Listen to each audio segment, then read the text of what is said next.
Seorang wanita dengan nazab dan keturunan yang mulia, lagi cantik parasnya. Ia adalah cucu dari Abdul Muthalib bin Hashim, seorang petinggi kaum Quraisy saat itu.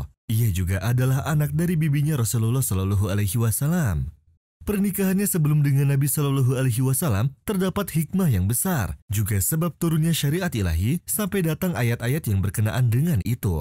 Semasa hidupnya, ia bertinggal di rumah Nabi yang mulia, sebagaimana istri-istri Nabi yang lainnya. Terdapat tanda-tanda kemuliaan dunia dan akhirat. Wanita mulia itu bernama Zainab binti Jahsy. Beliau termasuk wanita yang sangat mulia, pintar, lagi dermawan. Ayahnya bernama Jahsy bin Ri'ab bin Ya'mur al-Asadiyah dari Bani Asad bin Kuzaimah al-Mudori. Ibunya bernama Aminah binti Abdul Muthalib, bibi Nabi Shallallahu Alaihi Wasallam. Maka Zainab adalah cucu dari kakeknya Nabi, yaitu Abdul Muthalib. Kisahnya dimulai saat di Madinah Al-Munawwarah setelah hijrah. Saat itu, Rasulullah Shallallahu Alaihi Wasallam mempersaudarakan para sahabatnya untuk menghilangkan adat buruk fanatik jahiliyah kesukuan, garis keturunan, dan kedudukan. Saat Zaid bin Al-Harithah mencapai umur menikah, Rasulullah Shallallahu Alaihi Wasallam mencarikannya seorang istri karena melihat dari kedudukannya bersama Nabi Shallallahu Alaihi Wasallam dan keutamaannya sebagaimana orang-orang yang masuk Islam di awal Islam. Sejak Rasulullah Shallallahu Alaihi Wasallam mengumumkan bahwa kedudukan Zaid seperti anaknya sendiri, maka beliau memilih anak bibinya, yaitu Zainab binti Jahsy, untuk menjadi istri Zaid. Akan tetapi, Zainab menolak pernikahan itu di awalnya. Ia pernah berkata, "Aku tidak menginginkan pernikahan ini. Aku lebih tinggi darinya dari segi nasab dan keturunan." Ia pun enggan. Juga saudaranya yang bernama Abdullah bin Jahsy juga enggan. Dengan melihat bahwa Zaid adalah seorang budak yang semasa kecilnya dijual di pasar, sebagaimana budak pada masanya. Sedangkan Zainab adalah seorang wanita mulia yang garis keturunannya sampai kepada orang-orang yang mulia juga secara suku. Rasulullah Shallallahu Alaihi Wasallam menghentikannya seraya berkata, "Memang benar begitu adanya, maka menikahlah dengannya." Zainab pun menjawab, "Wahai Rasulullah, aku memiliki perintah dalam diriku." Maka Allah Subhanahu wa Ta'ala menurunkan ayat yang artinya, "Dan tidaklah pantas bagi laki-laki yang mukmin dan perempuan yang mukmin apabila Allah dan Rasul-Nya telah menetapkan suatu ketetapan." Apabila Allah dan Rasul-Nya telah menetapkan suatu ketetapan, akan ada pilihan yang lain bagi mereka tentang urusan mereka. Dan barang siapa mendurhakai Allah dan Rasul-Nya, maka sungguh dia telah tersesat dengan kesesatan yang nyata. Maka Zainab pun menikah dengan Zaid karena mengamalkan perintah Allah dan Rasul-Nya. Juga karena ia berpegang teguh pada hadis, "Tidak ada kelebihan antara orang Arab dan Ajam, kecuali ketakwaan." Akan tetapi, angin pernikahannya tidak berjalan mulus seperti yang diinginkan kapal laut. Zainab belum bisa melupakan bahwa ia berasal dari garis keturunan mulia nan agung, berbeda dengan suaminya Zaid, dan hal itu menimbulkan perpecahan dalam kehidupan rumah tangga mereka. Zaid sering menemui Rasulullah Shallallahu Alaihi Wasallam untuk berkonsultasi atas pernikahannya, juga akan buruknya perilaku istrinya kepadanya karena istrinya yang mempunyai nasab yang lebih tinggi darinya.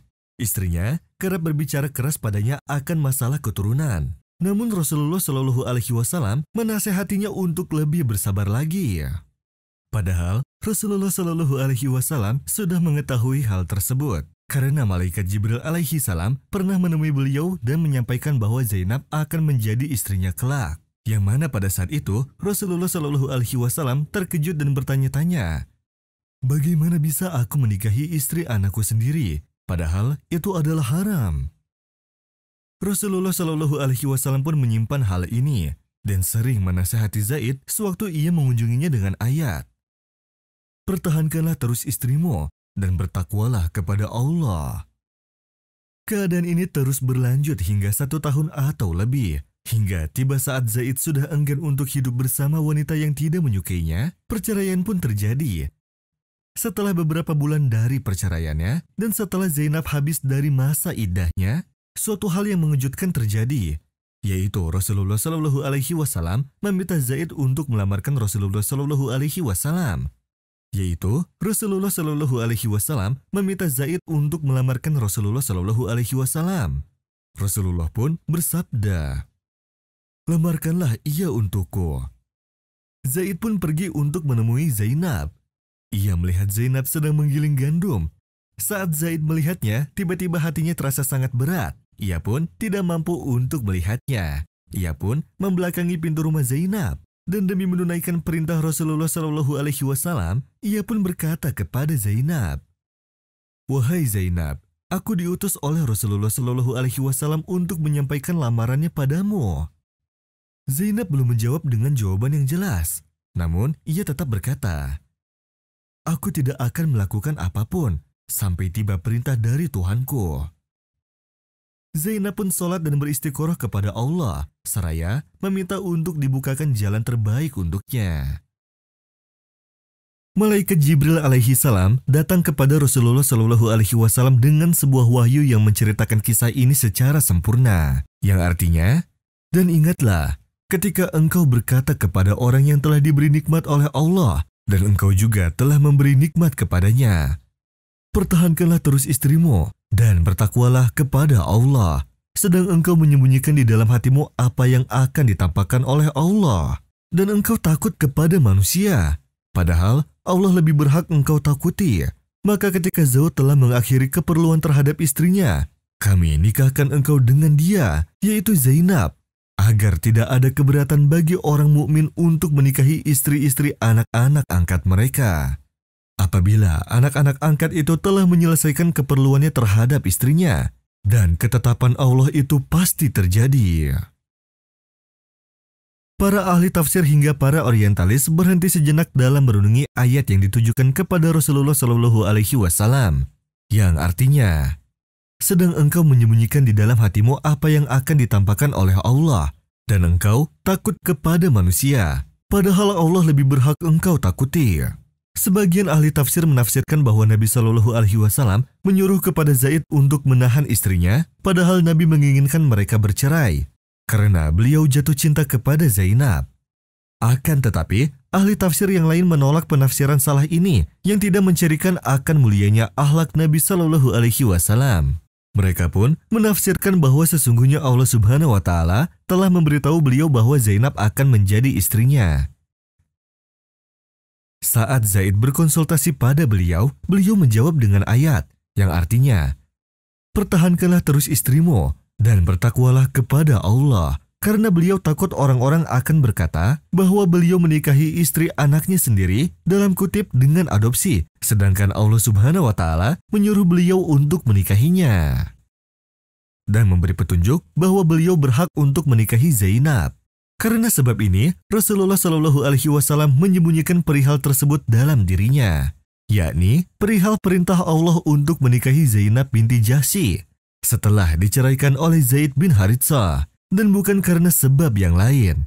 Jadi, pernikahan beliau dengan Zainab bukan karena hawa nafsu beliau atau karena beliau telah jatuh cinta kepadanya, sebagaimana pendapat orang-orang yang ingin menghancurkan beliau, yaitu bahwa beliau Shallallahu Alaihi Wasallam telah jatuh cinta kepada Zainab binti Jahsy. Karena beliau sudah mengenalnya sebelum beliau menikahkannya kepada Zaid. Bahkan, pernikahan ini datang untuk memberi petunjuk kepada manusia perihal adat adopsi dan apa saja yang diharamkannya, serta untuk menghancurkan pemikiran bahwa adat istiadat lebih dinomorsatukan daripada ajaran agama. Dan semua itu telah dijelaskan oleh Allah Subhanahu wa Ta'ala dalam ayat-ayat yang telah diturunkannya.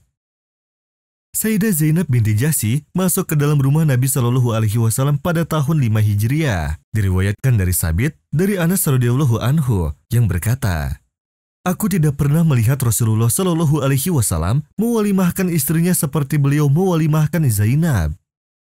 Sayyidah Zainab binti Jahsy dinikahi oleh Rasulullah saat umurnya menginjak 35 tahun, sebagaimana riwayat tersohih, dan beliau sering membanggakan dirinya terhadap istri-istri Rasulullah yang lainnya dengan ucapan, "Aku adalah wanita paling pintar dan dermawan di antara kalian. Kalian dinikahkan oleh keluarga kalian, sedangkan aku dinikahkan oleh Zat yang berada di atas langit ketujuh." Sayyidah Aisyah radhiyallahu anha melihat kepada Sayyidah Zainab dengan pandangan yang berbeda daripada ke istri-istri Nabi yang lain. Karena Sayyidah Zainab menyamainya dalam perihal garis keturunan juga kemuliaan. Maka beliau berhati-hati terhadap istri Rasulullah yang baru ini. Sayyidah Aisyah radhiyallahu anha sampai berkata, "Tidak ada satupun istri Nabi yang menyamaiku dalam kedudukan yang tinggi kecuali Zainab binti Jahsy." Akan tetapi, itu semua tidak menghalangi Sayyidah Aisyah untuk bersaksi akan kebaikan, keutamaan, serta ketakwaan yang dimiliki Sayyidah Zainab. Sayyidah Aisyah pernah berkata juga, "Aku tidak pernah melihat satupun wanita yang baik agamanya, ketakwaannya, jujur dalam perkataannya, menyambung silaturahmi, dan yang paling amanah juga dermawan seperti Zainab." Dan di luar dari ketakwaan dan bagusnya ibadah yang dimiliki oleh Sayyidah Zainab binti Jahsy radhiyallahu anha, beliau juga adalah seorang wanita pekerja tangan. Beliau kerap membuat roti, menyamak kulit, serta bersedekah di jalan Allah. Dan beliau adalah orang yang paling dermawan, juga paling panjang tangannya. Dan Sayyidah Zainab binti Jahsy radhiyallahu anha adalah istri pertama yang wafat setelah Nabi Shallallahu Alaihi Wasallam wafat. Beliau wafat pada tahun ke-20 Hijriah di zaman kekhalifahan Sayyidina Umar bin Khattab radhiyallahu anhu, yang mana beliau disolatkan di tengah-tengah warga Madinah yang sangat banyak. Kemudian beliau dimakamkan di makam Baqi di kota Madinah Al-Munawwarah.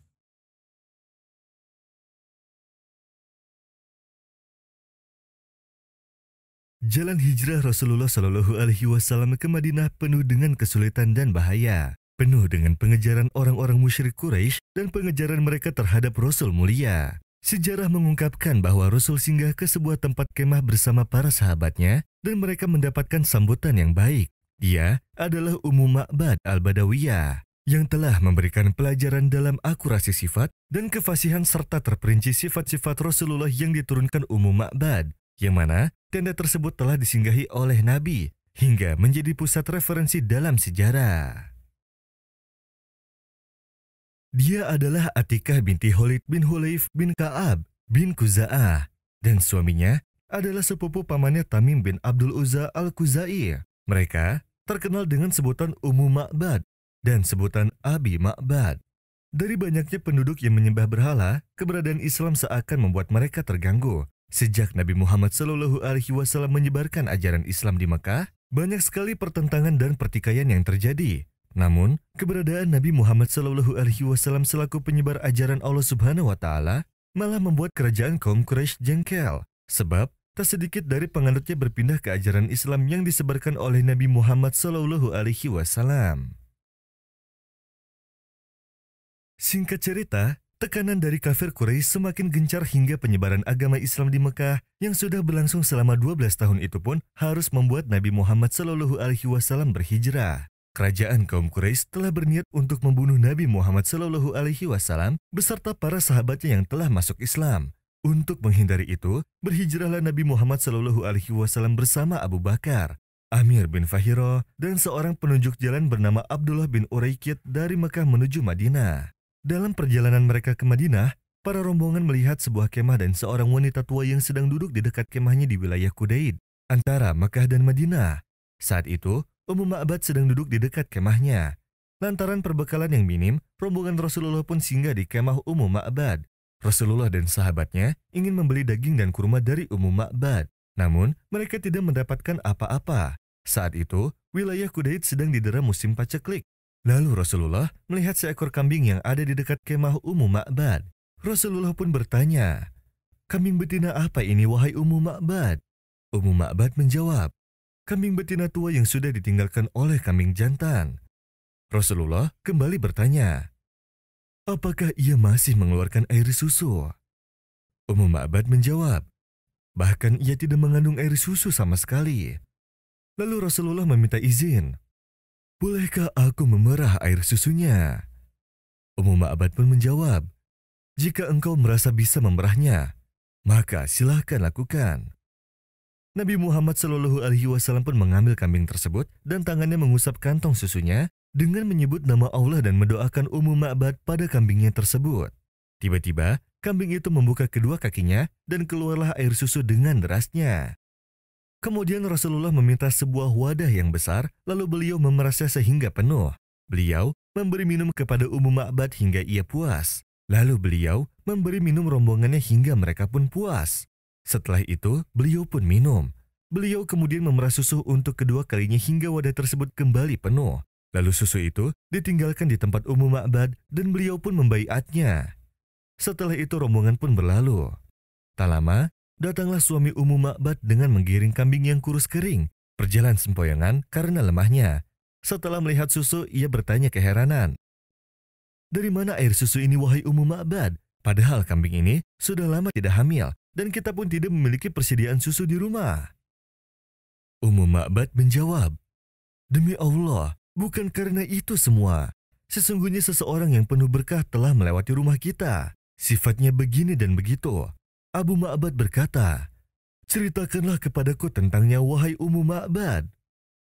Ummu Ma'bad bertutur, "Aku melihat seorang yang rendah hati, wajahnya bersinar berkilauan, baik budi pekertinya dengan badannya yang tegap, indah dengan bentuk kepala yang pas sesuai bentuk tubuhnya. Ia adalah seorang yang berwajah sangat tampan, matanya elok, hitam dan lebar, dengan alis dan bulu mata lebat dan halus. Suaranya bergema indah berwibawa, panjang lehernya ideal, jenggotnya tumbuh tebal dan sangat kontras, lagi sesuai warna rambutnya yang rapi, rata pinggiran-pinggirannya dengan jambangnya antara rambut dan jenggotnya bersambung rapi. Jika ia diam, nampaklah kewibawaannya. Jika ia berbicara, nampaklah kehebatannya. Jika dilihat dari kejauhan, ia adalah orang yang paling bagus dan berwibawa. Jika dilihat dari dekat, ia adalah orang yang paling tampan. Bicaranya gamblang, jelas, tidak banyak dan tidak pula sedikit. Nada bicaranya seperti untayan mutiara yang berguguran. Beliau berperawakan sedang, tidak tinggi dan tidak pula pendek. Ia bagaikan sebuah dahan di antara dua dahan. Di antara ketiga orang itu, penampilannya paling bagus dan kedudukannya paling tinggi.